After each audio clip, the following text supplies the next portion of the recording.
Hey everyone, welcome to Sidetrack Adventures. This is Steve. Imagine a utopia rising out of the California desert. A little more than a century ago, a group of people came out here and tried to create the perfect socialist society. But within a few years, their dreams turned to ruin. And I know what you're thinking. Looking around here, it's kind of hard to believe that this isn't the perfect area for a utopia. But this is the story of Llano del Rio. And today we're going to explore what's left of this lost colony and uncover what happened to this desert utopia. We are currently about 40 miles northeast of Los Angeles, outside of Lancaster. You can see where one of the colony's aqueducts was here. Of course, being in the desert, water is going to play a role in why we're walking around ruins and not a settlement. But we'll get to that. Before we leave today, though, we'll have to see where this aqueduct leads. It looks like it goes on for quite a while.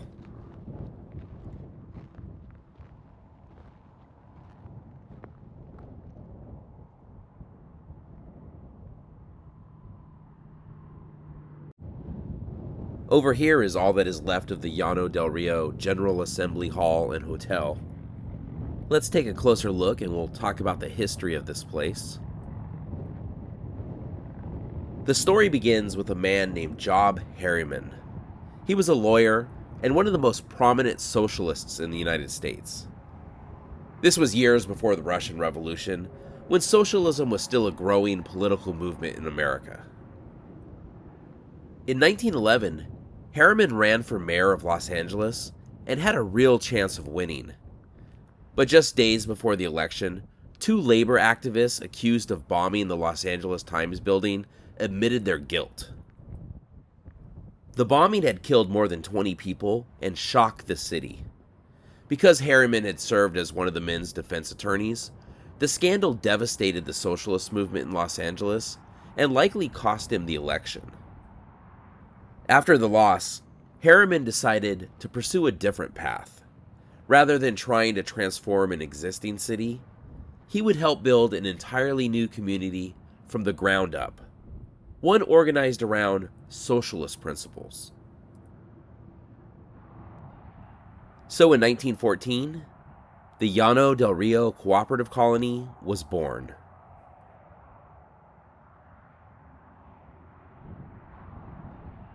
They purchased 9,000 acres here, and there was actually already an existing colony out here, one started by temperance advocates or people against drinking alcohol, so they didn't have to start totally from scratch. Because of that, they got a good deal. The temperance colony had largely failed, allowing Llano del Rio to purchase the property for only a fraction of what the original developers had invested.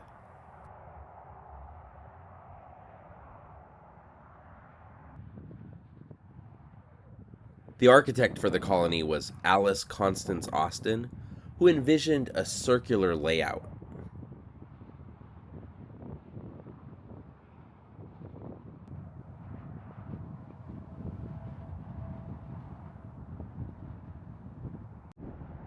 The hall/hotel here was the grandest and most elaborate building that was actually built. A 9-member board of directors was put in charge of the colony, and in order to reside out here, you needed to purchase 2,000 shares in the company, and they did allow people to purchase up to 75% on credit. And I believe what we're walking through now was the dining hall. They were big on communal dining.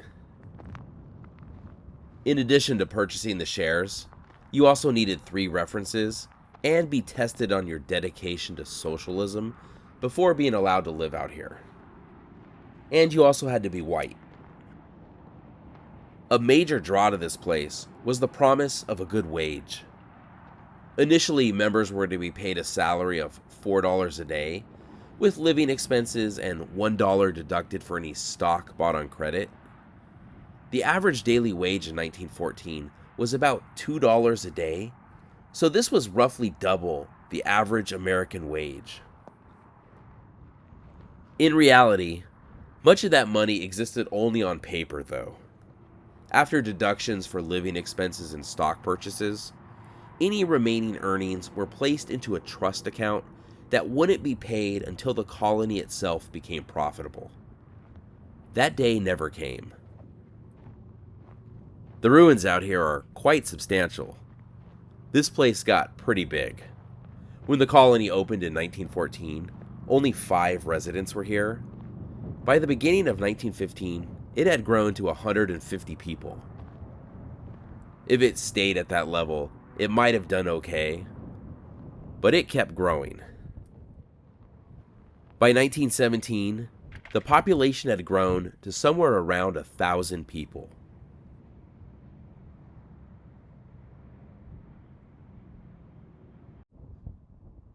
Pretty much everywhere you look out here, there are ruins. It's amazing how many people they got to move out to the Mojave Desert, but then again, the promise of great wages, and they heavily advertised as well.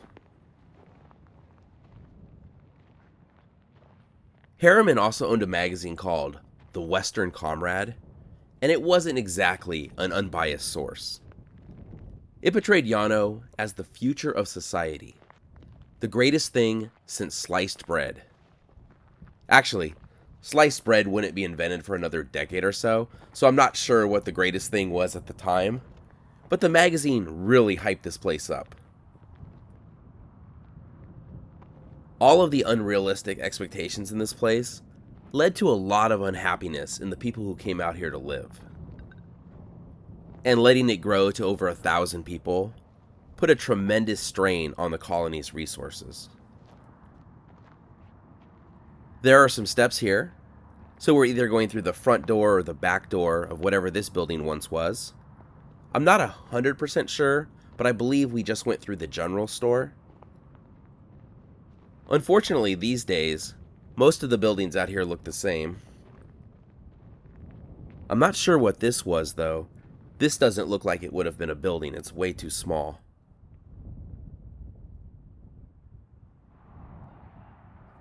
Looking at the ruins from the highway, we know where the assembly hall and the dining room was. I believe off to the left would have been residential buildings, and on the right would have been various workshops and the power plant.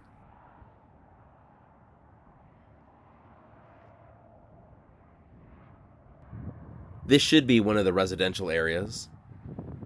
The colony had rules such as swear words were prohibited when in the presence of women or children, and liquor was not allowed unless permission was given by a doctor. Violating the rules could lead to expulsion from the town.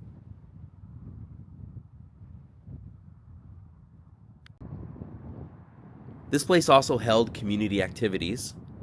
Every Thursday and Saturday night, dances would have been held right over here.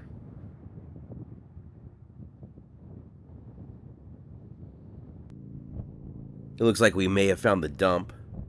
There are a lot of metal cans over here. But is it truly a desert ghost town if you don't find a bunch of metal cans? It looks like there's a foundation under there too.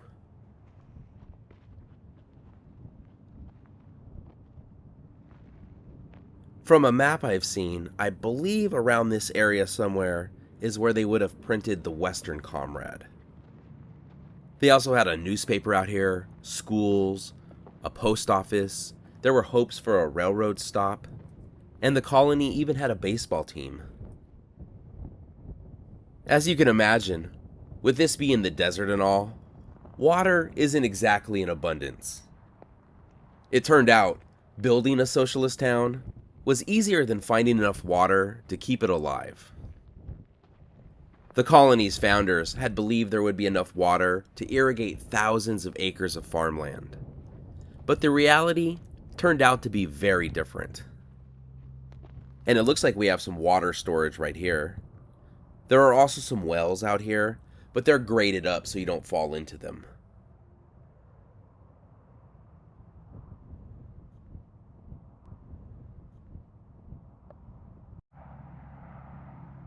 I'm not sure what would have been right here.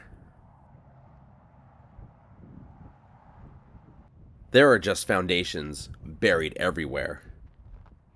And we've caught back up to the aqueduct again. The wells out here didn't produce as much water as expected, and securing additional water became increasingly difficult.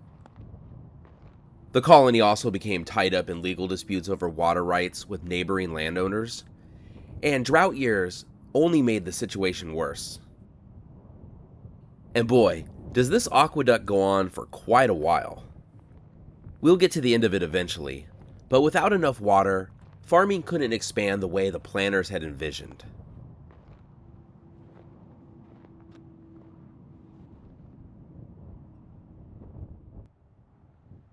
Without productive farms, it became much harder for the colony to feed itself or generate enough income to support a population that now numbered around 1,000 people. But water wasn't the only challenge. As more people arrived from across the country, disagreements began to grow. I thought this might be another housing area, but it looks like it has underground areas, possibly for food storage. These kind of remind me of when you go to Rome or something and see the ruins there, but these are only a little more than 100 years old. So you had this situation out here where more and more people kept showing up, and you had this group of people that were in charge. People began to question how the colony was being managed, and others felt certain people were contributing more work than others. People arrived out here expecting to find something close to a utopia. Instead, they found themselves living in the Mojave Desert, working long hours, trying to build a town almost entirely from scratch. I'm almost certain this area would have been used for food storage. You notice the walls are rocky here. Well, over in this section, everything's smoothed out with concrete. This is probably where they would have stored ice or water.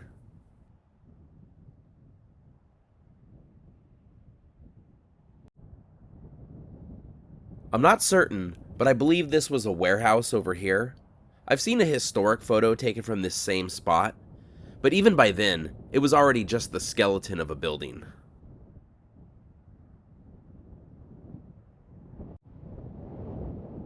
As it often happens in these type of systems, the work isn't always distributed evenly, so to say. And Job Harriman himself was accused of that out here.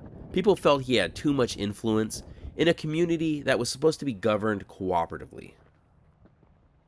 But beyond the water shortages and disagreements about how this place was run, financial problems were another big issue. And this building was pretty big. You could see the walls on both sides here. Just look how much space there is here. The colony had spent enormous amounts of money building homes, workshops, schools, and businesses, but many of those investments wouldn't pay off for years, if they ever did. Eventually it became clear that if the colony was going to survive, it probably wasn't going to happen here. Check out how this area is marked off. I wonder what was here, and it's right underneath a window too. So they realized that this place wasn't going to work out, but rather than abandon the experiment altogether, the leadership came up with another plan. They would simply move. After searching for a better location, they chose a site near Newell, Louisiana. Unlike here, in Louisiana they had abundant rainfall, fertile farmland, and railroad connections that would make it much easier to transport goods. So in 1917, most of the colonists packed up and moved 2,000 miles across the country to start again. The colony in Louisiana was called New Llano, and it survived for more than 2 decades, finally dissolving in the late 1930s. Back here in the Mojave Desert, though, Llano del Rio was finished.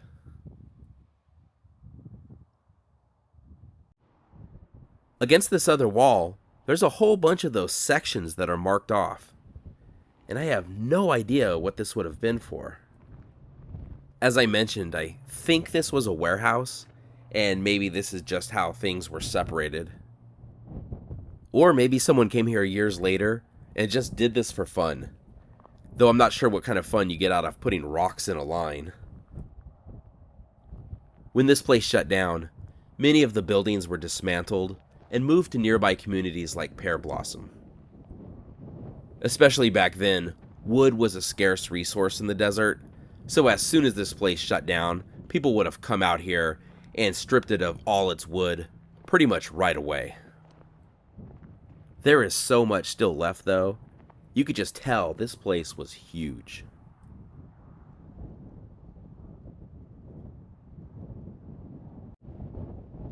It looks like there was a water storage container right over here, and I thought this is where the aqueduct would have led to, but I don't see any sign of it anymore, so we'll have to figure out where that went.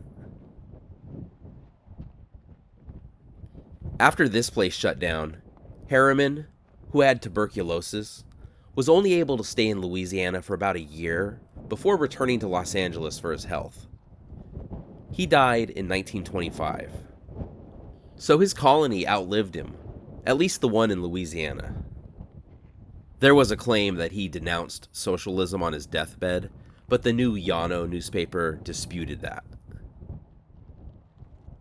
And I have no idea where the aqueduct went. I don't see any sign of it over here.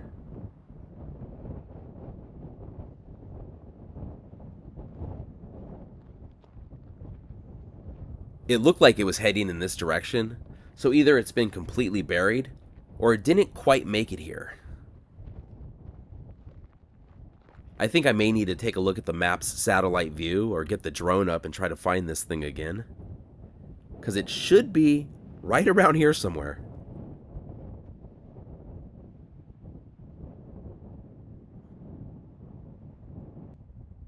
So I think I found it. There's the water tank over there. And right over here, it looks like this is where the aqueduct ended. And I'm not sure that the aqueduct actually ended here. I think it might have been broken up and destroyed. You can see a lot of these white rocks that line the aqueduct. And as we keep heading this direction, there are more and more of them. And it goes across what is now a dirt road, but you can still see the rocks here. And right on the other side of this dirt road, the aqueduct becomes well defined again.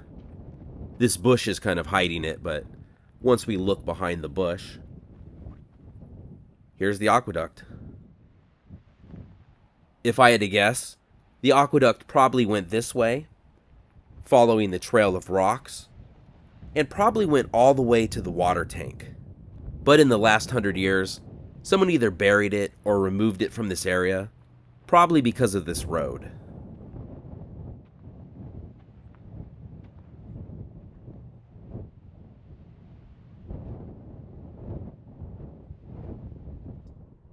I just found the same type of rocks over here, and there's also a bit of a depression, so it looks like there was more than one aqueduct. It's easy to look back at this place and call it a failed socialist experiment, but the reality is more complicated than that. The colony certainly had internal disagreements, but its biggest problems weren't political, they were practical. It grew far faster than anyone expected, money was always tight, and perhaps most importantly, there simply wasn't enough water to support a community of this size in the Mojave Desert. Those are challenges that would have threatened almost any farming community built out here, regardless of its economic system. In the end, it wasn't just one thing that doomed Llano del Rio. It was a combination of ambitious dreams colliding with the harsh realities of the desert.